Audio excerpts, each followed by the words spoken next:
checking in for Marshall. That side. Now Martin's just checked in the game and taken the three. Hits it! How about that shot? Oh, through his shooting routine, and every game does that.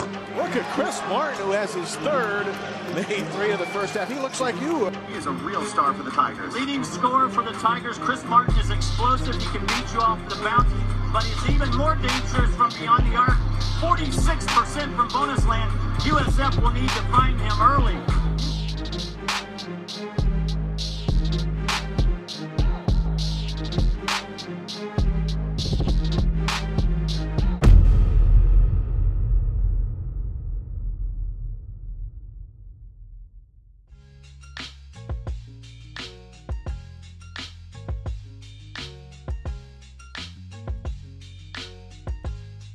Less brunches, more crunches. What does that mean? So a lot of people get the meaning of that confused, right? So if I go to brunch on Sunday, right, I have aspirations of being fit, right? I want to change my body. If I go to brunch on Sunday, I should be in the gym throughout the week so I can enjoy myself on the weekend, right? That's pretty much what it means, right? So if I go brunch once a week, I should be in the gym 5 days a week. That's it. Like, a lot of people think that it means, oh, don't go to brunch. Listen. When I want a cheat meal, I will be at brunch. Like, there's been plenty of times where I go to brunch and people got the camera in my face just because of the name. It's pretty funny. It's actually pretty entertaining. But that's all it means. You know, I'm not trying to discourage anybody to have fun or discourage anybody to get away from brunch. Even though if you cut that stuff out, probably will reach your goal faster. But that's another topic for another day. We'll get there. But yeah, that's pretty much the meaning behind the phrase, right? So you know, let's dial back into college basketball. So a lot of people don't realize like how rough my career was because I was such a great player in high school. So people just think I like fell off and I was a bad player, which I mean it pretty much looks like that. You know, if you go look at the stats. I had more DNPs than games that I actually played in and started in. I probably can count on two hands. No, that's a lie. Up until my graduate senior year at Savannah State, I probably count on two hands how many games I started. College basketball is tricky. It's not just basketball. A lot of the sports. Anybody watching who's being recruited, you got to make sure you go to the right school. You know, pretty much, you know, I'll give a couple stories. I remember when I was at Marshall University in Huntington, West Virginia. My freshman year, I didn't play a lot. I had older guards in front of me. And, you know, one of my teammates, I hated to hear this, you know, rest in peace to his father. His father passed away, one of the starters. And before his father passed away, the coaches would always tell me, like, be ready, be ready, be ready. We're going to play you. And I wouldn't play. Like, so not only did that like affect my confidence, it affected my love for the game. So when it's time to work out, like sometimes I didn't feel like working out. Sometimes I would stay after the game and put up shots on the gun, but it was a lot of times I didn't feel like doing that. It was very discouraging. So here they are. Get ready. And so after hauling that gun machine out and getting extra shots up, my name was called when that guy, he had to go to his father's funeral, and I ended up hitting like 3 threes, I think, 3 clutch threes, and man, like I got to go to the media room, I got to do interviews, I get on Twitter, check my phone, the fans are mentioning me, all the media, they're mentioning me, so like I'm pretty excited, and you know, I'm looking forward to the next game, and that guy comes back and I don't play, so it's like all my work went to waste, so discouraging. I pretty much didn't play the rest of the season. So here come playoffs, conference tournament. It was the semifinals, semifinals, it was quarterfinals or semifinals of the conference tournament in Memphis, Tennessee. I'll never forget. We're playing Tulsa, and at the time, Jordan Clarkson, who plays for the Utah Jazz currently, he was on that team before he transferred to Missouri. So we're playing Jordan Clarkson, they're killing us. We go to triple overtime. I did not play. I haven't gotten in the game at this point. All of our senior guards foul out. So they call Chris Martin to to the scores table. Here I am, like, I'm probably not on their scout report, more than likely. So one of the assistant coaches grabbed me before I went in. He said, look, I don't give an F word what play we call. If you are open, shoot it. So I'm gonna tell you right now, I'm the wrong guy to say that to, because like I work on my game a lot. Like I'm always getting shots up, always in the gym, a gym rat. Just like I'm a gym right now, that's kind of where that came from. I used to be a gym rat when I would sit on the bench, just to keep my confidence up, because nobody was giving me confidence. I tell you, that was the worst thing my coach could have told me. So coach put me in, and we were losing.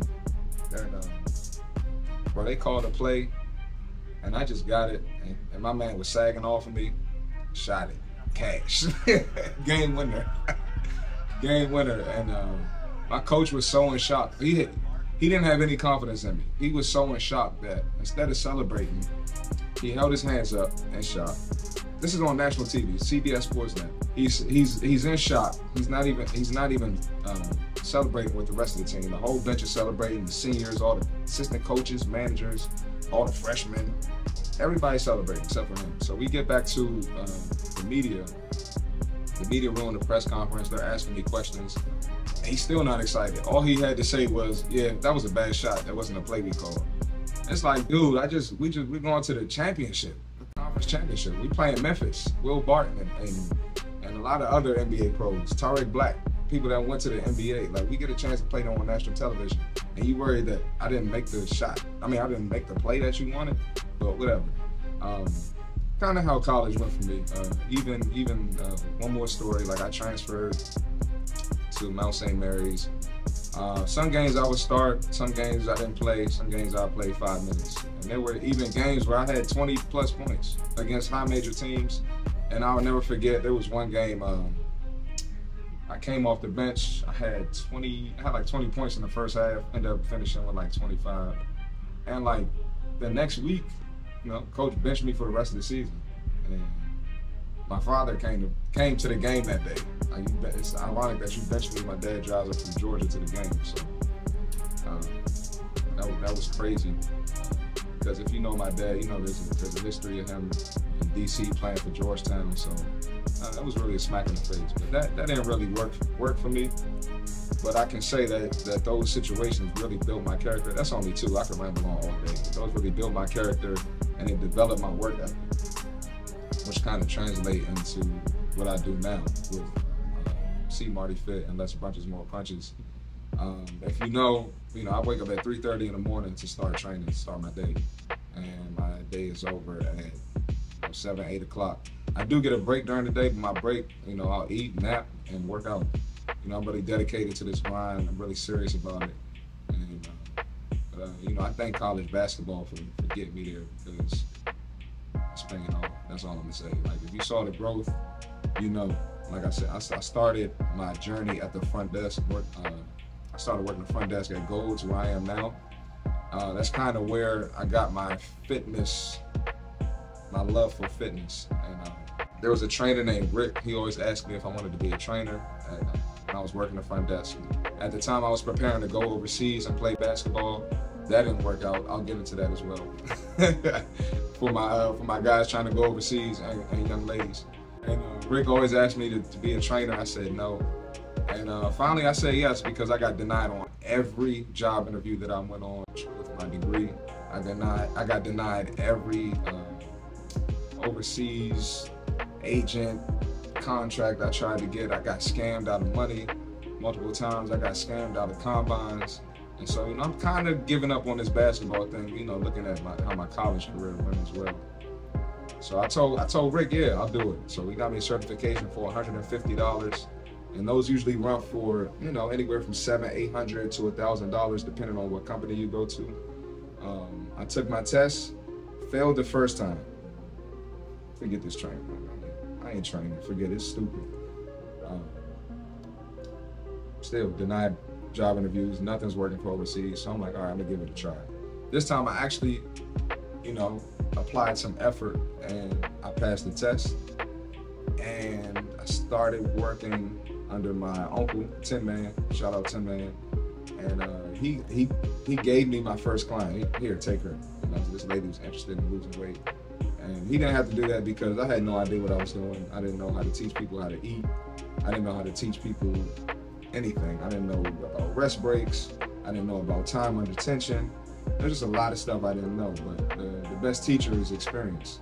So I'm gonna throw myself in the fire type of guy. I throw myself in the fire. That's how I learn. Started getting some results with her, and I remember I was like stuck at like 3 clients, and then a lot of my friends would come train for free. And you know, I just was a gym rat. I stayed in the gym. I always was training. That's kind of how I got better. That's how I can gauge what makes people tired, what's difficult, what's too easy. And I wasn't making no money, and I'm living with my mom at the time. So, you know, I'm getting a little older. Mom's like, hey, you gotta start paying rent around here. And I'm thankful for that. That taught me some financial responsibility. So instead of complaining, I just stayed with it. And I remember one lady contacted me. She wanted to train at 4 a.m. And I wake up at 4 a.m., get to the gym at 4 a.m. She wanted to train. Her and one of her friends. And I wasn't charging much, $25 a session. So multiply that times 2, that's $50 an hour, right? And most people would have been like, I'm not getting up at 4 o'clock. I'm not getting up at But that was clearly a test. I'm not sure if y'all believe in God, but that was a test from God to see if I really wanted it. And once I took that client at 4 a.m., they might have lasted a few months, and I didn't have to get up that early anymore. But that's when things started rolling. I started putting stuff on my social media, and you know, that's kind of how I started growing. And then I'm like, how can I get more clients? You know, I don't know too many people in the gym. I don't know too many people trying to lose weight. But I know a lot of people that play basketball. I know people that play basketball overseas, and they got family members. And all my teammates coming up got family members. So I became the go-to guy for like my old teammates' moms, my old teammates' little siblings, my old teammates' dads, grandparents, cousins, friends. And I kind of built my business off of my contacts, off the network I built. So yeah, basketball didn't work out in college. Basketball worked out in high school. Basketball didn't work out as a pro. But that's not the end of the world. It's not about that. You know, you use the game, don't let it use you. That was one of the phrases in my mentoring program, NCAA First Team. They always told us that. They always told us, use basketball, don't let it use you. And that quote pretty much stuck with me. So, you know, I used all of my contacts. When guys come back home overseas, they would train with me. They would post me, I would post them. So it's a pretty cool story. Ups and downs. And you know, I was on the road by 2018, 2019. I was really, you know, making moves. But you know, it was very unorganized, my business. You know, I didn't have those business skills yet. So, you know, I was taking Cash Apps, I was taking Venmo, I was taking Apple Pay, I was doing cash, and, you know, that's cool, but so many people forgot to pay me, or they would just ignore me. And I didn't require people to pay up front. So after a while, you know, I'm looking at them, I'm leaving thousands of dollars on the table, and I'm, you know, contacting people asking for my money. And it just became a hassle. It became a real hassle. So I kind of got tired of that. And at the same time, when I was getting tired of that, you know, a lot of my family and people close to me didn't really understand me being a gym rat and me being an entrepreneur. So there were a lot of people with negative comments, a lot of people that didn't believe in me. How long do you want to be a trainer? Do you really want to train? And again, that's discouraging when you don't have anybody feeding you positivity. So, you know, I became my biggest fan, and I would be scrolling on Instagram, scrolling on social media, and I saw these top fitness guys that weren't really better than me. I didn't feel like they had an edge over me. I felt like I was on the same page. So, you know, a lot of the top guys I would see would be in LA, Miami, you know, certain places like that. So I decided to take the leap and move to LA. Because I knew I can always come home and get clients. I knew I can always do that. Got to LA, started working at a gym. I just did classes there, and I picked up some individual clients. And You know, that gym, they didn't pay me what they said they would pay me when I contacted them. So I ended up running through all of my savings. And, you know, I felt so stupid. I felt so stupid. I took this leap. I had a going away party. I had people sending me messages, giving me going away gifts, supporting my business. And I did it to just lose everything. And for, you know, 3, 4, 5 months in LA, I couldn't find my momentum, you know. So here I am. I had a depression phase in college because I wasn't playing when I thought I deserved to. Here I am. I got the depression phase when, you know, I can't really transition from the basketball world to the real world. And here I am, another depression phase, and I didn't have to have the depression phase. I could have stayed at home and been good. But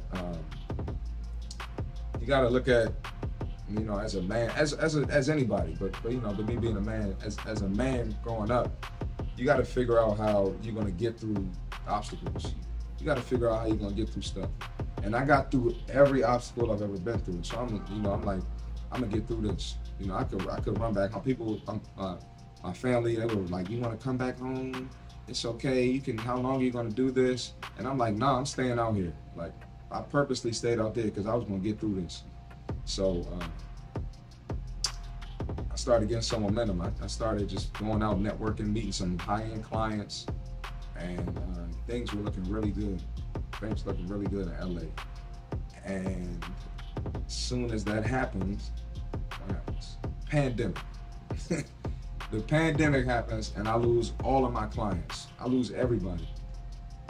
So since I don't have any clients, you know, the rent is still due, car notes still due, health insurance. So if I don't have any clients, how's that getting paid? So, you know, I had to bite my ego, bite my pride, and had to take an unemployment check, and I started door dashing.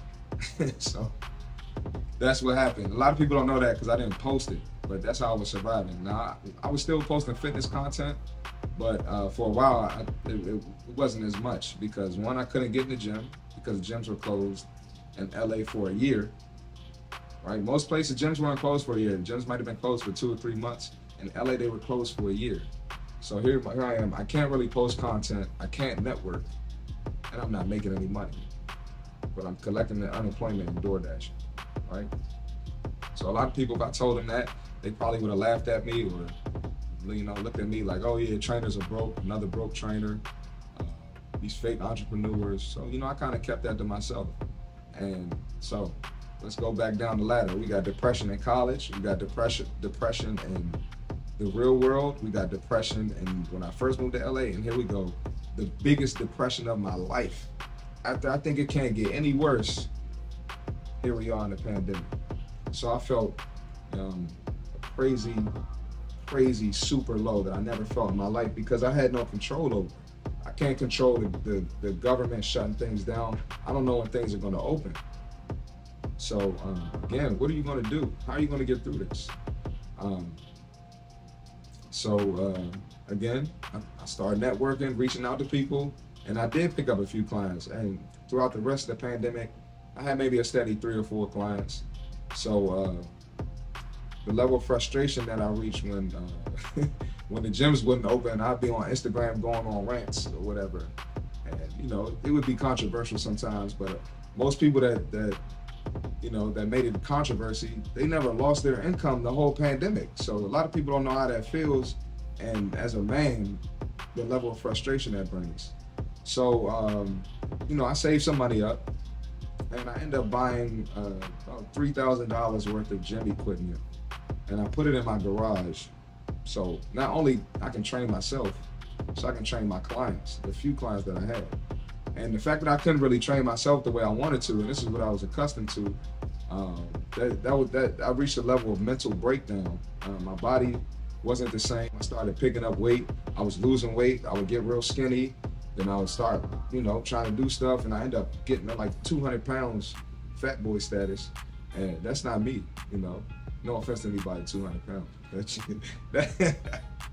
That's all brand for me. So I pick up this gym equipment, and I'm training my clients, and my apartment complex has an issue with it. You know, they keep telling me I can't do it, I can't train. And you know, I look at it like, hey, I'm paying y'all however much money a month to stay here. And the rent's due. Y'all ain't stopping my rent or slowing it down, so y'all gonna have to deal with it. And I would post it on social media. So I come home one day, I had my gym equipment in the shed, and the shed was locked. Someone broke into my shed in the middle of the night, took everything. $3,000 worth of equipment. That's how crazy it was with the gyms being closed. The gym equipment was a hot commodity. It was like drugs out there. Like, they were selling dumbbells for $100, $200 a piece. So I got all of my gym equipment stolen, and it didn't bother me too much, but it was like I said, it was just a level of frustration. You know, ever since I moved to LA, things just would not go right, and when they did go right, something crazy would happen to mess it up. So, you know, I started training my clients at the park and started going in gyms that were illegally open, weren't supposed to be open. And, you know, I really started focusing on my next move. And, you know, something told me to go back home. So it was always in the back of my mind, go back home to DC, because I know I can get clients here, and I know I'm a better business person. Like, all this stuff taught me how to be a better business person and run my business better. I met some people out there. They were investing in a new gym coming over from Europe. I was really excited about that. They actually approached me with this before the pandemic. And obviously that never happened because of the pandemic. But as things started to open up and, you know, the pandemic started to slow down a little bit, they had some serious plans of opening this gym. I even looked at multiple spaces with them. And there was a lot of talk about it, but it never happened. Like, and I can't keep waiting. I've been through too much drama trying to be a trainer and an entrepreneur to be waiting on y'all. And the dates would always change, the dates would always be pushed back. And finally, when we hit March, the gyms opened back up in March of 21. So think about that. The gyms were closed from March 2020 to March 21. We hit March 21, that's when I got that idea of going back home. And when my lease was up in July and there was no talk of the gym, no lease sign, so I'm going back home, starting my business back up. So now here I am, I come back home, I have a website, I have automatic payments, my business is completely different. And I kind of weeded out a lot of the BS that I dealt with before I moved to Cali. But again, like, that whole situation just built my character, my hustle turned up, it built everything about me. It built my work ethic, and I wouldn't take it back. I would go through it again. And, you know, just growing up as a man, I kind of learned that you always gonna have some type of obstacle. It ain't sweet out here. Like, if you just got through something else is coming.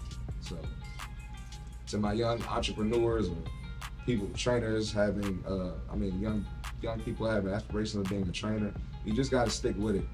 And, you know, when you get past those humps, it's all worth it. So here we are. Now I'm doing a documentary.